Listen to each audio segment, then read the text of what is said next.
Thank you so much for joining us at 5:30. WRAL News at 6 is just ahead. The gunman who killed 4 people in Louisville was a 23-year-old bank employee who police say live streamed the shooting. What else we've learned in the past 30 minutes in the WRAL Live Center. The cost of living is the biggest issue facing residents in Wake County. Tonight, a new survey is shining light on this community's biggest challenges. Bring in your plants and pets. Who's under a frost advisory tonight? And new data on the warm-up on the way. Victims of a mass shooting at a bank in Louisville, Kentucky are fighting for their lives tonight. Thank you for joining us. I'm Deborah Morgan. And I'm Chris Lovingood. At least 3 of those people are in critical conditions, including a police officer. We want to show you now what it looked like at the bank in downtown Louisville, where 4 people were killed. Investigators believe the gunman was a former employee. 23-year-old Connor Sturgeon died in a shootout with police. And so we want to bring in WRAL's Mark Boyle and the WRAL Live Center. Mark, what else are we learning about the investigation, the victims, as well as the shooter? Well, the shooter is dead in this case, and this is the man they've identified as the shooter here, Connor Sturgeon, and in yellow highlighting the key part here, saying that he was going to be terminated. That was in a note that he left behind. So that really is helping investigators piece all of this together in terms of the motive out of Kentucky here this evening. On your screen, as we come on the air at 6 o'clock, some new video coming in. This is where police are moving in to search the suspect's house. They went in to try and figure out what other evidence they could piece together. You talk about the numbers in this case. 4 people have been killed in the shooting, 9 others hurt, including 3 officers during that shooting there in that bank that happened earlier this morning. The governor of Kentucky speaking out about all that's unfolding here this evening. We lost 4 children of God today, one of whom was one of my closest friends. Tommy Elliott helped me build my law career, helped me become governor, gave me advice on being a good dad. It's one of the people I talk to most in the world, and very rarely were we talking about my job. Several people still recovering right now. This investigation still active. We'll keep you updated as new information comes into the Live Center. Back to you. All right, well, we'll be watching that carefully. Thank you, Mark. We're going to bring you back here locally because we are on top of breaking news in Wayne County. 4 people are in custody after a chase across the area. Highway Patrol tried to stop a car for speeding, and the driver took off and eventually crashed at the intersection of Highway 111 and Millers Road, Chapel Road, that is. Authorities said the 4 people inside tried to run away, but troopers caught up. 3 of the 4 suspects are under the age of 18. Highway Patrol says the suspects will likely face a long list of charges. You shared your concerns, and now Wake County is responding. Today, commissioners discussed results of a survey filled out by thousands of people. So here are the top concerns. Wake County's rapid growth and how that affects cost of living. But that's not all that made the list. WRAL's Joe Fisher joins us now live from downtown Raleigh with how leaders are now responding. Joe? Deborah and Chris, residents here in Wake County gave the county high marks for its economy, including the job opportunities that are available. But they say the county needs to do more work in providing support for the homeless, increasing transit, and expanding affordable housing. Today, we heard from commissioners who agree that those issues need a greater focus. With a baby on the way, Amandi Brown and Michael Smith are trying to make ends meet. I feel like it's a little expensive, not very affordable for people our age. At 27 years old, they're paying $1,300 a month for a 1-bedroom in Garner, hopeful that one day they'll own their own home. It makes a lot of sense to be in a house, but the way it's looking right now, it's going to take some time. Cost of living and affordable housing, followed by schools and roads, top the list of priorities that residents want the county to tackle. Traffic's always an issue. I'm not a big traffic person. I don't like it. The survey gives Wake County positive marks for its schools, job opportunities, parks and greenways, and access to healthy and affordable food. The biggest challenges include affordable housing, homelessness services, and access to mental health and substance use support. But I enjoy it. I plan on being here for a while. When Scott Young moved to Wake County, he was homeless and unemployed. 5 years later, he has an apartment, a job, and a car. But the service that I have found they've really been helpful to me and helped me get on my feet and everything. Young is happy to call Raleigh home. In fact, nearly 90% of people surveyed say Wake County is a great place to live. Longtime residents hope the county continues to grow responsibly. It's gotten so much bigger and so much more development in Morrisville and Cary area, and like pockets, like every pocket is like being developed. And renters in Raleigh in particular continue to be squeezed. Get this, since the onset of the pandemic about 3 years ago, renters are paying about 30% more, with people paying about $1,300 for a one-bedroom and nearly $1,500 for a two-bedroom. Deborah? It is expensive, but great to hear a success story in your story. Joe Fisher, live in Raleigh. Thank you, Joe. I've talked to realtors who say there are houses available for you. You just have to keep looking.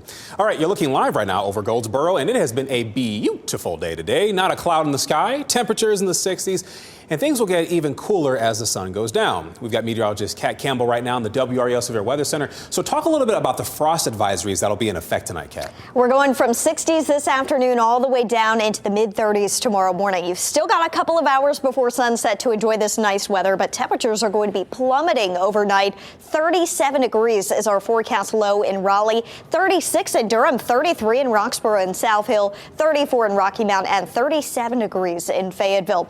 Because of these chilly temperatures, the entire viewing area is under a frost advisory. This is tomorrow morning from 2 a.m. to 9 a.m.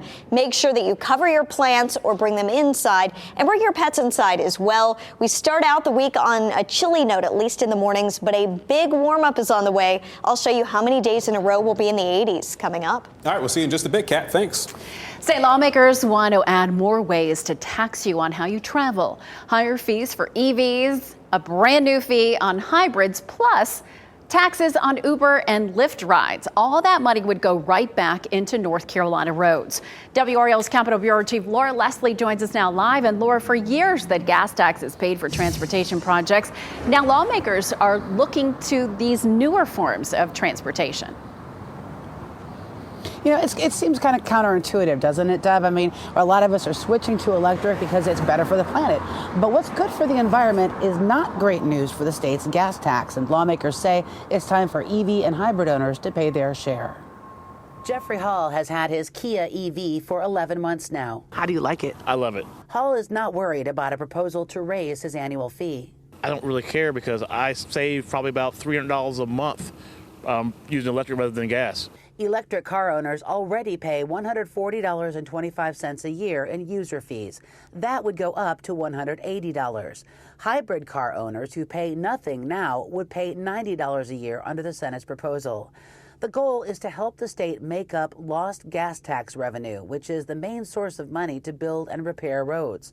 With cars getting better mileage and more EVs on the roads every day, the gas tax isn't keeping up. If you use the roads, and this has always been our mantra, if you're using the roads, you need to pay for the roads.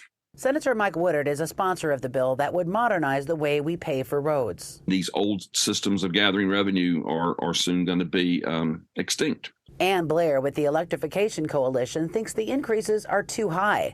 The electric vehicle advocate says any fee increase should be balanced and should cover the cost of the actual impact any given car has on the roads. I don't think that there's a one-size-fits-all fee. What some other states have considered are vehicle miles traveled fees and other things like that. According to the DOT, the average North Carolina driver pays around $200 a year in gas tax. Woodard said even with the increases, EV and hybrid owners are still getting a break. Our goal is to make sure that everybody who's using our transportation systems in North Carolina pay and invest in keeping them maintained. Now, Woodard says he does not believe that the new fees will discourage anyone from buying an EV or a hybrid. The bill includes some other fee increases, too, including a 25-cent fee on every Lyft, Uber, or taxi ride you take. That bill has bipartisan support, and it looks likely to pass the Senate. Deb? All right, and we know you'll keep following this for us. Laura, thank you. Governor Roy Cooper may have all but lost his veto power, but he isn't giving up hope. Today, he tweeted a response to State Representative Tricia Cotham's switch from Democrat to Republican, and he writes, if she keeps her word on the issues, her votes and the position she takes in the Republican caucus can still stop bad legislation that hurts people she promised to help regardless of her party. Cotham left the Democratic Party last week, giving the GOP a supermajority in the House. Republicans now have veto-proof power in both chambers. Coming up, WRAL investigates hunting dogs, chasing deer, and destroying quiet rural life. Sometimes they'll just run around circles, barking, and that's when you just really can't enjoy your land at all. Why some say the use of dogs is putting people at risk. Plus this. Right now, the charge is announced against the mother of a 6-year-old who allegedly shot his school teacher. Also, we speak exclusively with a woman who became an anti-vaccine icon, an object of a conspiracy theory. Her message when we see you here tonight. Okay, our home isn't small. That's why we have a ground mapping chopper that can get here fast. When breaking news happens, there's no time to wait. So we send Sky 5. So you see what's happening live, from every angle, no matter where it's happening. First on the scene, first with the facts. You won't get this kind of coverage anywhere else. WRAL News, coverage you can count on. Join us in Wake Forest on the second Friday of each month from April through September for Friday Night on White, Northern Wake County's premier outdoor concert series. It's the place to be to enjoy live music from some of our area's most popular bands. And while you're there, take advantage of downtown's outstanding dining establishments and specialty shops, as well as unique offerings from an array of delicious food trucks. Music, dancing, food, and fun. What better way to kick off your weekend? For more information, visit wakeforestnc.gov and search Friday Night on White. Hi everyone watching at home. We're here to remind you that if you or someone you know were injured in an accident that was not your fault, listen up. We have live agents available right now to answer your questions and tell you how much your case is potentially worth.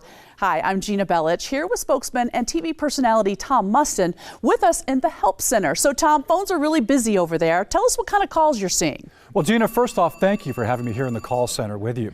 We always enjoy talking to the viewers and getting folks the compensation that they deserve. You know, we're seeing calls about all kinds of accidents, but the most common by far has been car accidents. So if you or someone you know were injured in an accident that was not your fault, give us a call right now. You'll speak with a live person. They'll answer any questions you have and tell you if you have a case and how much your case is potentially worth. Thanks, Tom. All right, folks at home, you heard it. Take advantage of this opportunity and call now. Get the most watched, most trusted news in the Triangle 24/7, only on WRAL News Plus. Now, listen to WRAL News on the radio in Durham at 96.5 FM and in Raleigh, turn to 99.3 FM. WRAL News Plus brings you breaking news as it happens and live weather reports from the largest, most experienced team of meteorologists. WRAL News Plus, everywhere, all day and night, wherever you are. When it comes to breaking news, the difference couldn't be any clearer. Yep, brand new information. Only WRAL has the tools. Breaking news right now in the WRAL Live Center. Sky 5 over the scene. Video from the WRAL Breaking News Tracker. The experience. WRAL was first on the scene. This all happened within the last 90 minutes. And the experts to bring you the moments. Just within the last minute here. The moment they happen. You can see the damage. That's the difference with WRAL News. That's coverage you can count on.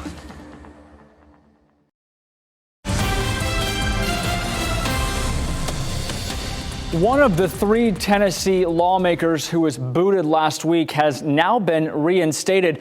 We're talking about Justin Jones. All of this breaking from Nashville, the city council. They're voting him back in office. This is a live picture there. You see several people, the photographer getting in place. This is a march to the Capitol. Mr. Jones is there. He's right here in this light tan suit. So of the 3 members, he's one back. Here's some video from how all of this unfolded last week. And these 3 3 members were expelled from the House there in Tennessee after allegations of disrupting a session on the House floor during an anti-gun violence protest. They used bullhorns to cause some disturbance there on the floor. There's video of that right there. So give you an idea of how all of this is changing. These live marches continue. 1 of 3 of the members has been voted back in office in Tennessee. Back to you. All right. Thank you, Mark. Quite an update. Well, we are months away from a long-held tradition in North Carolina, yet even out of season, the practice of hunting deer with dogs sparks debate. Tonight, only on WRAL, investigative reporter Colin Browder takes us inside the debate over land rights, hunting rights, and public safety. The use of dogs to hunt deer dates back centuries, but urban sprawl and shrinking hunting lands increase pressure on that tradition. Think you own everything around here, you own That's led to a growing conflict over rights. Frustrated landowners like Tony Stallings argue some deer dog hunters, not all, take away enjoyment of private property. We like to just get out in the woods and just enjoy peace and quiet in nature. And that is not happening when you have dogs barking and howling going through the woods. This wildlife resources map shows North Carolina counties are split on dog hunting for deer. From the west into Wake and Johnston counties, it's banned. Most other eastern counties still allow it. Hunting clubs can release packs of hounds onto land where hunting is allowed to chase deer. The problem is those hounds often run onto nearby land where they aren't welcome. And that doesn't sit well with hunters like Connie Jo Hutchinson, who doesn't rely on dogs. And even though I'm on someone's private land where I have permission to sit, it doesn't matter because the dogs are going to come in and ruin that hunt because they're on private property they're not supposed to be on. They don't have permission to be there. While hunters are not allowed on property posted with signs or purple paint, the law doesn't prohibit dogs from roaming and chasing deer and other wildlife. This cell phone video posted on social media shows dogs closing in on an exhausted deer. In other videos, hunters wait on the side of the road for dogs to push deer to them. They're down. They wrapping them up. They're wrapping them up. Dogs got it. They can shoot a gun down a public road at a deer legally. I mean, it's just insane. Felix Allen owns more than 1,000 acres he posts to try and keep dogs and hunters out. He says the signs don't do enough. The county commissioners have got a responsibility to protect the citizens from nuisances and danger, and they need to step up and do it. We tried to get the perspective of the deer dog hunters, reached out to their clubs, associations, their social media accounts, even their lobbyists. They declined to talk on camera. They did point us to their code of ethics, which sets guidelines to respect property rights, and a state constitutional amendment that preserves their hunting heritage. There are some great people in those clubs who really try, but just like they say and goes, you know, it only takes a few bad apples to ruin a bunch. Potential solutions include requiring larger tracts of land for deer dog hunting, mandatory GPS collars to track them, and restrictions on hunting beside the road. All proposals that went nowhere in recent years. How much tension has this created in this area? It's quite a bit of tension. It's always been there, and it flares up from time to time. Think you own everything around here, you own There have been confrontations, so some landowners would only talk to us anonymously. Just like that. Why are you trying to protect your identity? We've been publicly threatened. My kids' pictures have been posted on Facebook pages. My businesses have been attacked. One Warren County confrontation is still pending in court. A landowner shot some hunting dogs after they attacked and killed his sheep. A hunter is now charged with assaulting that landowner. Just another sign this conflict between human, dog, and nature isn't going away. And as soon as you hear those dogs start, it is just this huge sinking feeling like, oh my gosh, here they come again. Colin Browder, WRAL News, Franklin County. And just to get you a little bit more on this, just 9 states, including North Carolina, Virginia, and South Carolina, still allow deer hunting with dogs. This is a look at the Neuse River in Smithfield. The area is dealing with some minor flooding. Conditions there should improve by tomorrow. Some minor flooding could take shape on the Tar River this week. all that rain we had over the weekend, no surprise. The big story now tonight, a frost advisory is in effect for our area. Kat? Yeah, it's going to get chilly outside tonight. Temperatures are falling into the 30s, and boy, was it a chilly rain that we had this past weekend, only in the 40s with all that rain coming down. It did lead to some impacts on the Neuse River in Smithfield, around Smithfield Town Park, as well as the Riverwalk there. The other problem spot that we're watching is the Tar River in Tarboro. Minor flood stage is expected tomorrow through Friday. And this is not yet crested yet, the Tar River in Tarboro. So just a heads up, still some rising waters in that area. But boy, are we glad to see the sunshine today. It is a beautiful afternoon in Clayton. If you want to get outside, maybe make some outdoor plans this week, you're going to have plenty of beautiful days to do so. In fact, we've got a warming trend coming up. We're up to 72 tomorrow after a frosty start in the morning, 79 degrees on Wednesday, and 83 on Thursday. That's the start of a stretch of 4 days in a row in the 80s. Thursday likely to last all the way through the weekend. The next 3 days looking good for outdoor plans, maybe grilling out for the next couple of days. Tonight, not bad. 63 degrees right now. By 8 o'clock, we should be right around 57 degrees. One thing to keep in mind is pollen counts remain high. Tree pollen is still in the high category and grass pollen now in the medium category. Oak pollen is the main issue. The worst of the yellow stuff, the pine pollen, is over. It came early this season, but the peak of the oak pollen pretty much right on par with what we would normally see during the spring season. And when you look at the normal spring pollen season, I'm getting a lot of questions about it. Since this year it was a little unusual, we started to really see the peak in February going up. The typical spring pollen season, though, features rising tree pollen counts March through the end of April. This year it's really February through the end of April, just different trees at different times. But once we get to late April and the tree pollen goes down, we typically see the grass pollen quickly going up. So May is grass pollen month.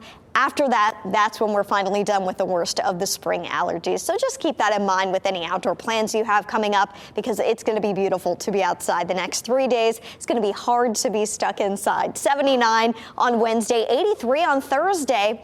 And once we get to Friday and Sunday, those are our best chances for rain. Both days feature about a 30% chance for rain the way it looks right now. Saturday looks to be the driest day of the weekend, but it looks like it could be our 6th weekend in a row with rain over the weekend. At least we'll have some dry periods and not rain and 40s this weekend. All right, thanks, Kat. Hey, Casey. Hey, Deborah, and you know, 'tis the season for basketball news right now. Duke's captain is testing the NBA waters while there's still a chance that he can come back afterwards. Plus, you know, it's not a handout, not a hand up, but a game in hand. I'll tell you why that's important for the Carolina Hurricanes next. Have you ever felt leg pain, restlessness, cramps, tingling, swelling, numbness, itchiness, or coldness? Then you need the new, clinically proven Legzercise Pro, the natural circulation booster that uses continuous automatic leg movement to soothe pain and promote healthy circulation the natural drug-free way. After using Legzercise for a week, I felt like I wanted to go for a walk again without pain like I used to. Legzercise Pro's patented walking simulator propulsion technology moves your feet back and forth along its concave track, creating constant movement and flex at both the knee and ankle joints. It's like having a physical therapist right in your own home. It's helped with the swelling and the pain. The tingling feeling is gone. Call right now and order your very own Legzercise Pro, the clinically proven automatic leg mover that soothes pain and naturally promotes healthy circulation. Call now. It's Free Booked Fall at Wake Tech. Enroll at Wake Tech this fall and get the books you need for your classes free of charge. Free Booked Fall could save you hundreds of dollars. There's never been a better place to start or time to come back to education than now at Wake Tech. Okay, our home isn't small. That's why we have a ground mapping chopper that can get here fast. When breaking news happens, there's no time to wait. So we send Sky 5. So you see what's happening live, from every angle, no matter where it's happening. First on the scene, first with the facts. You won't get this kind of coverage anywhere else. WRAL News, coverage you can count on. Some surprises are good, some surprises are life-changing, and some surprises can be financially devastating. That's why you need 210 Home Buyer's Warranty. This is a limited time offer, so call now and get over $160 off our best plan. A refrigerator breakdown can cost over $1,200 to replace, with 210 as little as $85. Water heater breakdown nearly $1,800, with 210 as little as $85. Call 800-517-8602. Whether your morning starts here, or maybe out here, I'll be right here, getting you out the door without any surprises. With quick and accurate forecasts that won't waste your time. That's weather coverage you can count on. News, weather, and traffic. Everything you need to start your day right. Dream big, work harder. That headlined Duke guard Jeremy Roach's social media post this morning announcing he has declared for the NBA draft. But wait, there's more. The Blue Devils captain will maintain his college eligibility, saying, "I look forward to gaining valuable feedback and experience in the pre-draft process." He does have until May 31st to withdraw. He's the third Blue Devil to declare, fifth to announce his plan. So then there was one. Speaking of, let's check in on old Kyle Filipowski. Ah, yes. Flip continues to tease Blue Devil Nation, keeping them on pins and needles. Shortly after Roach's announcement, Filipowski tweeted, "Darn, did I miss the window again? Guess we gotta wait till tomorrow." North Carolina's non-conference schedule continues to roll out. Tar Heels will square off against Oklahoma in the Jumpman Invitational in Charlotte. The other game that might be of interest, Caleb Love and the Michigan Wolverines will face off against Florida. Well, happy Game in Hand Day to all those who celebrate in the Carolina Hurricanes world. If you're with me on the weekends, you know we've been talking about this Canes lead over New Jersey. Well, it has come with a game in hand, and tonight in Ottawa is that game. So what does that mean? Well, until now, the Devils had played one more game than Carolina. So, boy, getting 2 points here tonight will be huge when looking to lock up the Metro Division. The Canes can also clinch home ice in the first round if they get a win, or if they get a point and a Rangers loss in any fashion. Puck drop shortly after 7 p.m. tonight in Ottawa. Well, Canes forward Jordan Martinook had to prove he still belonged on this roster in training camp. He even went through waivers, if you remember, but he proved more than just that. Marty, a reliable guy on the ice who can be plugged in anywhere, has battled through injuries and continued to be a leader on the ice and in the locker room, and it's because of that the Hurricanes 2023 nominee for the Bill Masterson Trophy. It's awarded annually to the NHL player who best exemplifies the qualities of perseverance, sportsmanship, and dedication to hockey. And boy, yes, that is Martinook. Finally, Campbell Baseball is the only team in our viewing area that leads its respective conference. The only team that has a hitter in the top 50 in the nation in batting average, pitcher that has the top 50 in strikeouts, and oh yes, the Campbells are number 4 in the country in home runs. The rank's number 1 in the mid-majors, 14th overall, and guess what, guys? Tonight, they're in a top 20 showdown with Coastal Carolina. All of highlights coming up tonight. To watch. All right, Casey Hintz, thank you so much. Great job, Deborah. All right, we are just minutes away from NBC Nightly News. Tonight, an interview with the nurse who passed out while taking questions about the COVID vaccine. What she says about what happened that gave way to conspiracy theories online. Plus, another frost advisory is in effect tonight. Hear from one local farmer who says the up and down temperatures have damaged half of their crop. Coverage you can count on means unmatched breaking news and weather coverage. It means being the only station with more than 20 specialists focused on what affects you and your family. Dealing with potentially deadly hidden dangers. Because coverage you can count on starts with what matters to you. You feel like this is the military cover. You could certainly call it that. WRAL investigates. 5 on your side. Sports investigative. Data tracker. Education investigative documentary reporting. WRAL News. We are coverage you can count on. Sometimes we talk about our favorite fruits. Sometimes we talk about our favorite sports. Always, it's fun, and it's always in the Best of the Adam Gold Show podcast, brought to you by Coach Pete at Capital Financial Advisory Group. Visit us at capitalfinancialusa.com. This April, catch a great deal on a car and help land a cure for kids at Auto Park Honda. For every car sold, we're donating $100 to the North Carolina Children's Hospital's Reelin' for Research. Get a great deal and help make a difference with Reelin' for Research at Auto Park Honda in Cary. Not being able to see up close can be frustrating. Introducing eye candy, the sweet new way to see everything bigger, brighter, and better than ever before. This lightweight, easy-to-hold magnifier utilizes an optical-grade lens that enlarges print by 300%. Yes, 300%. Embedded in eye candy's frame are 12 anti-glare LED lights that dramatically help increase clarity. It's a flashlight and magnifier in one. Lightweight and portable, eye candy is ideal for dimly lit restaurants. Read recipes, prescription bottles, or nutritional information. Order now to get your eye candy for only $19.99. But wait, there's breaking news. Eye candy may be discontinued. Due to rising costs, eye candy is shutting down and stopping manufacturing effective immediately. There's a strict limit of 3 eye candies per order. Order now. Call 1-800-931-6014 or visit tryeyecandy.com. That's 1-800-931-6014. Order now.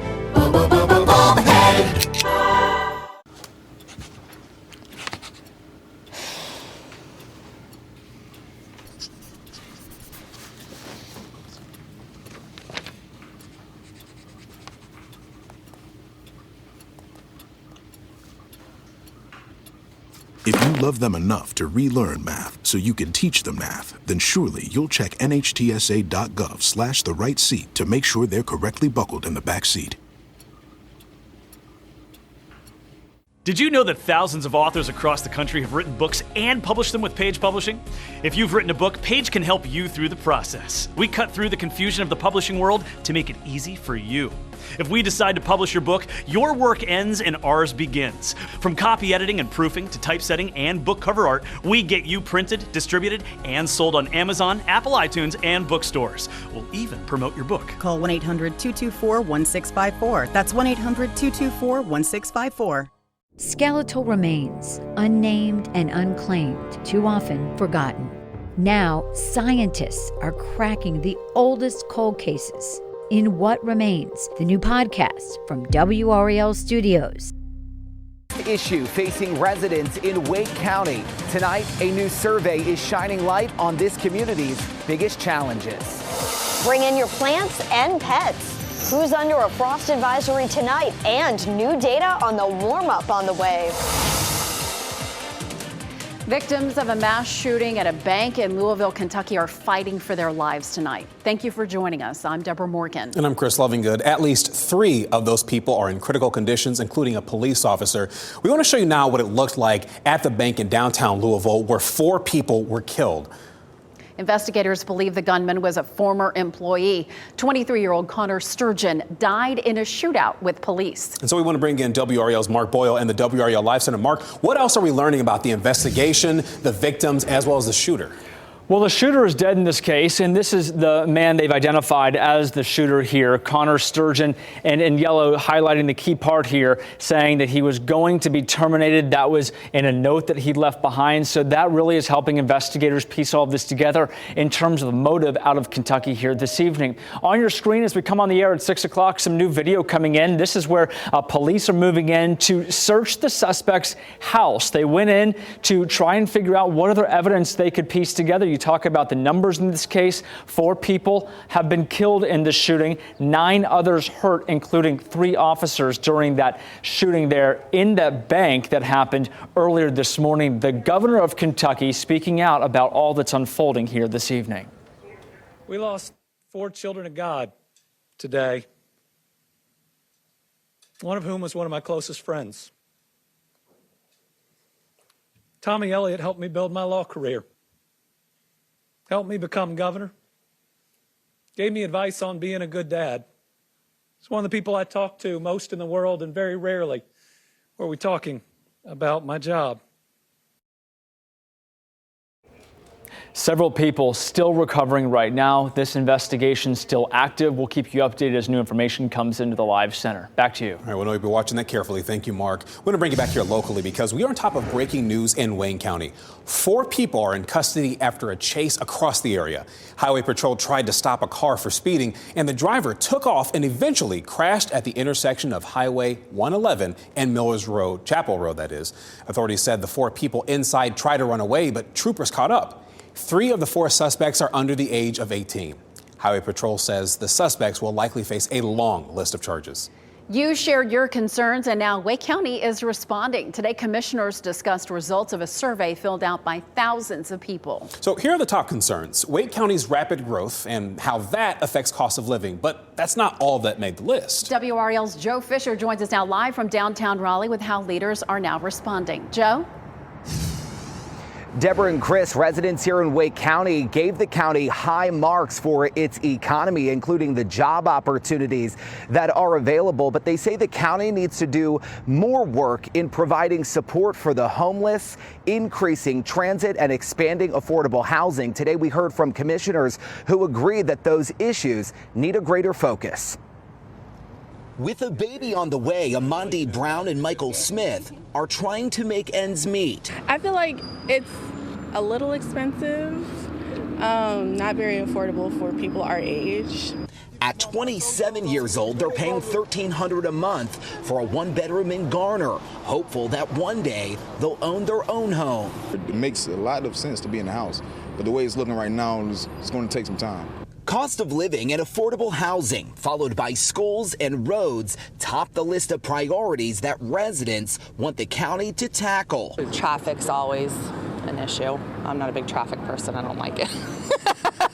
The survey gives Wake County positive marks for its schools, job opportunities, parks and greenways, and access to healthy and affordable food. The biggest challenges include affordable housing, homelessness services, and access to mental health and substance use support. But I enjoy it. I plan on being here for a while. When Scott Young moved to Wake County, he was homeless and unemployed. 5 years later, he has an apartment, a job, and a car. But the service that I have found, they've really been helpful to me and helped me get on my feet and everything. Young is happy to call Raleigh home. In fact, nearly 90% of people surveyed say Wake County is a great place to live. Longtime residents hope the county continues to grow responsibly.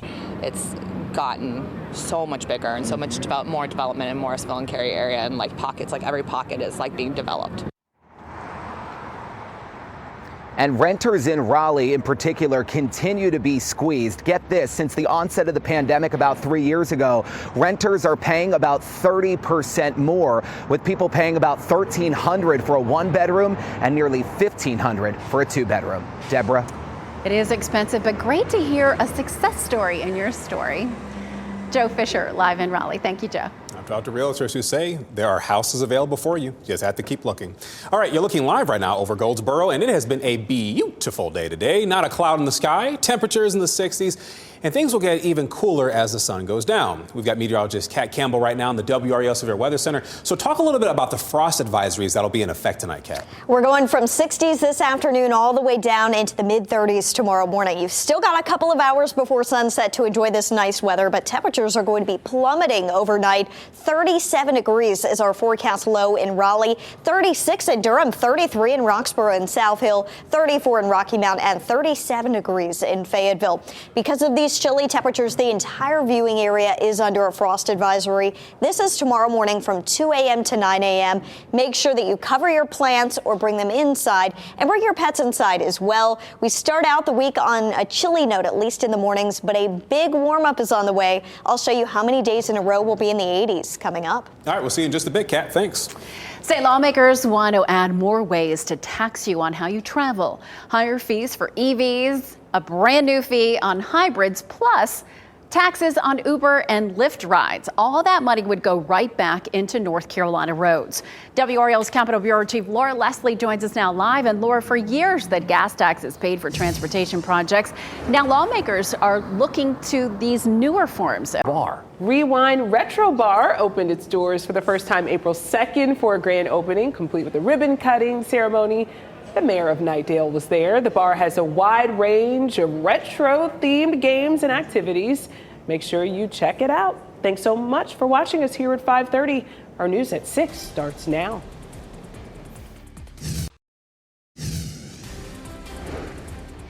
Boy, it's days like this while we live in North Carolina, right? You are looking live at Wilmington. Boy, a perfect day at the coast. You're watching WRAL News, available on YouTube TV, Spectrum, and the WRAL app on your TV or streaming device. As Fort Bragg gets closer to becoming Fort Liberty, city leaders in Fayetteville are discussing whether to change street signs that currently have the Bragg name on them. On June 2nd, Bragg Boulevard will become Liberty Boulevard on Post. But that road cuts through the heart of Fayetteville, connecting the city to its military neighbors. So city leaders must decide if they're going to change the name as well. A change could create a financial hardship for businesses and residents along those two roads, but who will have to update their addresses. That's a part of the discussion and the transition to see what federal resources are available to help people offset some of those expenses. And the city wants to make sure that we're knowledgeable about it and we can get that information out and the resources to our community. Mayor Mitch Colvin says before any changes take place, the city will hold a series of public hearings to discuss the issue. The town of Fuquay-Varina in Wake County celebrated a big step toward a new fire station. Crews added the final beam to complete the frame of Fuquay-Varina Fire Station number 4. The new station will house the city's fire department and Wake County EMS. Construction should be completed in late 2023. People who visited a popular fast food restaurant months ago are suddenly seeing waves of charges hit their bank accounts. 5 on Your Side has received multiple complaints over the last week. WRAL's Keely Arthur explains what happened to one customer and what the restaurant says is going on.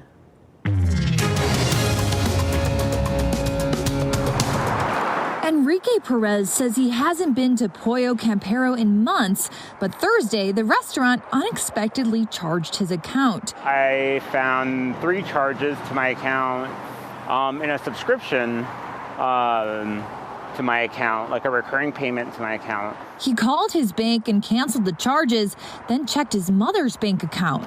I look over my mom's finances. She had a $90 payment and a $50 payment made from the restaurant, from the franchise to her account, both from Charlotte locations, which we had never been to.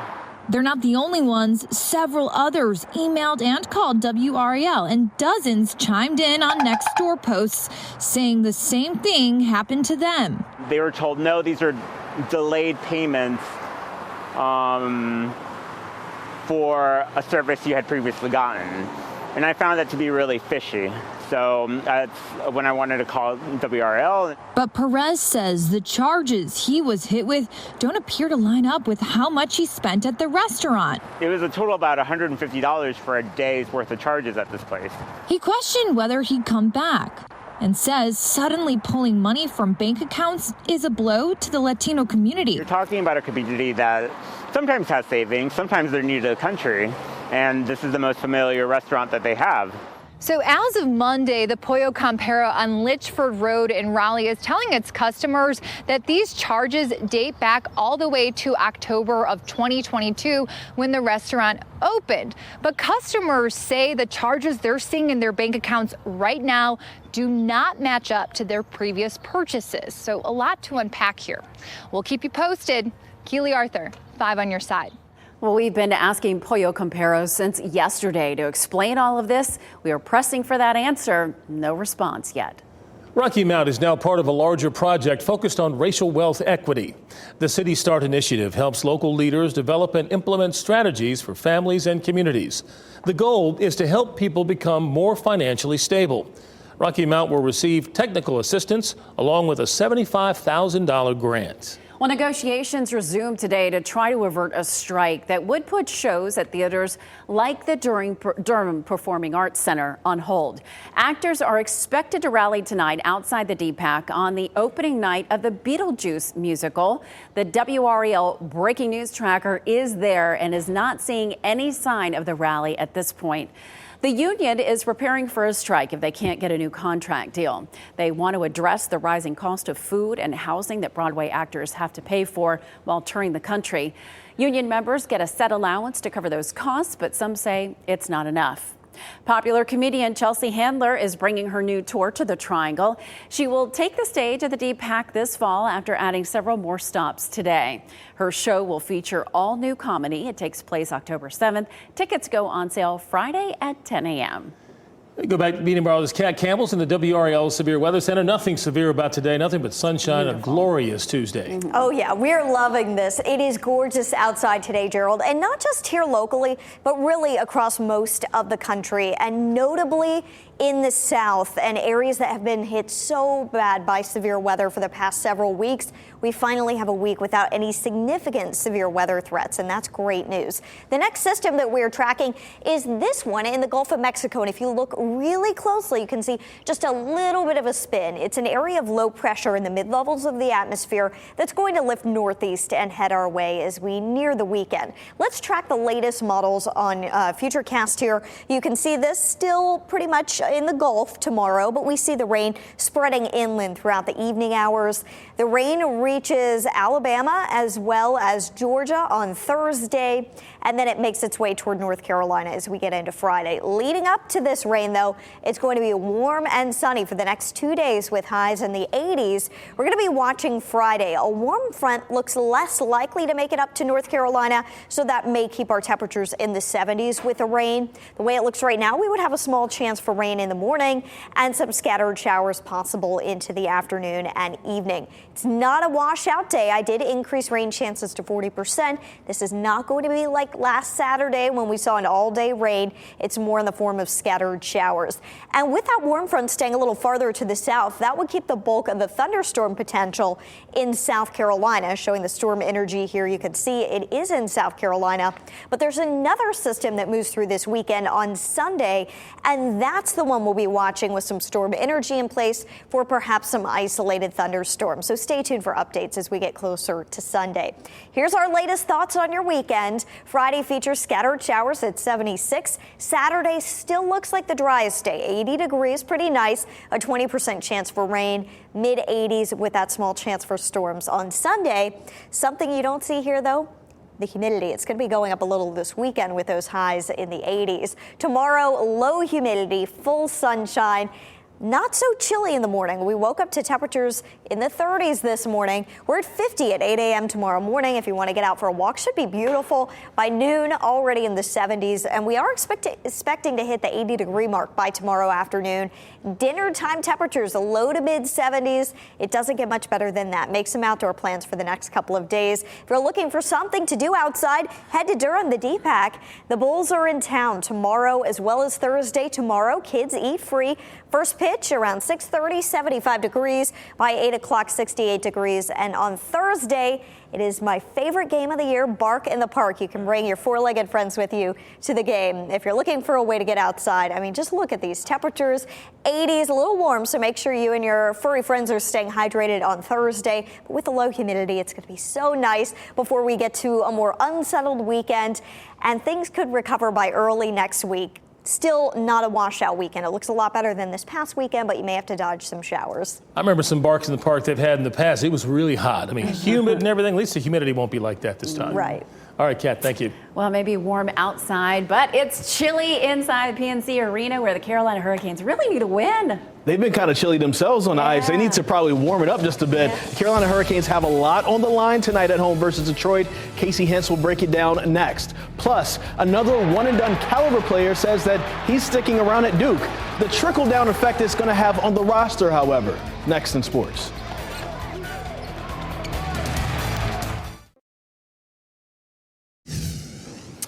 In the one-and-done era, Duke has never returned 3 five-star recruits for their sophomore season in the same year. After today's news, that changes. As the Blue Devils leading scorer Kyle Filipowski says, he's coming back. Filipowski becomes the first Blue Devils leading scorer to return since Grayson Allen. He averaged 15 points per game this past year, but his announcement had a ripple-down effect.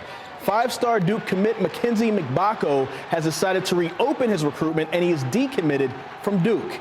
The Tar Heels added Jalen Withers through the transfer portal. The Huntersville, North Carolina native comes to Chapel Hill from Louisville, and he'll have 2 years of eligibility remaining. NC State got busy in the portal, too. Jaden Taylor is coming to Raleigh from Butler, where he led the Bulldogs in scoring this past season. He also has 2 years of eligibility remaining.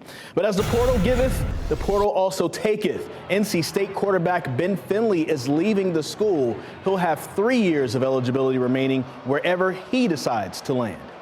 ACC Commissioner Jim Felix has signed an extension with the conference, according to multiple reports. It will be a 3-year extension that will keep Phillips as the leader of the conference through the end of this decade. Now, recent reports suggested that Phillips was interested in becoming the Big Ten commissioner. The Carolina Hurricanes must win tonight at PNC Arena. WRAL's Casey Hentz joins us right now to preview tonight's game against the Detroit Red Wings. Well, Chris, it was clear last night the Hurricanes lacked intensity, playing a game that we're just not accustomed to seeing this team play. In fact, Rod Brind'Amour went as far to calling it a trash game. But I had a chance to catch up with Roddy just a little bit ago, and I can tell you the vibes are today is a new day. I mean, we're obviously having a tough time right now. This last week has been a tough stretch, but really, other than last night's game, I think we've been playing pretty well. It's just things haven't worked out, and over 82 games, you're going to have that. It's obviously timing's not great. You'd rather be playing really well right now, but you know, tonight's a whole new night. Now, the goal is still for this team to finish first in the Metro, and they have a chance to clinch that tonight with a win against Detroit and, of course, a New Jersey loss versus the Sabres. They can also clinch home ice in the first round with any 1 point. Chris? Ooh, we hope that they get that win tonight. I mean, this is not looking good. The last year around this time, they couldn't figure out how to score. Right now, they're not figuring out how to score. Hopefully, they can get that turned around before the Bad playoffs. timing, right? I mean, you want this maybe early in the season, but not now. Maybe they need to play another outdoor hockey game. Just That's what it is. You know what? That might be the key. Good That idea. might be the key. See what you can do. Thanks, Chris. And thank you for joining us. We're just minutes away from NBC Nightly News. Tonight, the team has eye-opening new numbers about Americans affected by gun violence. And ahead at 7, dozens of new dorms for a Durham program helping men find a fresh start. How one program representative defeated his demons to help others through their addiction. We'll see you at 7.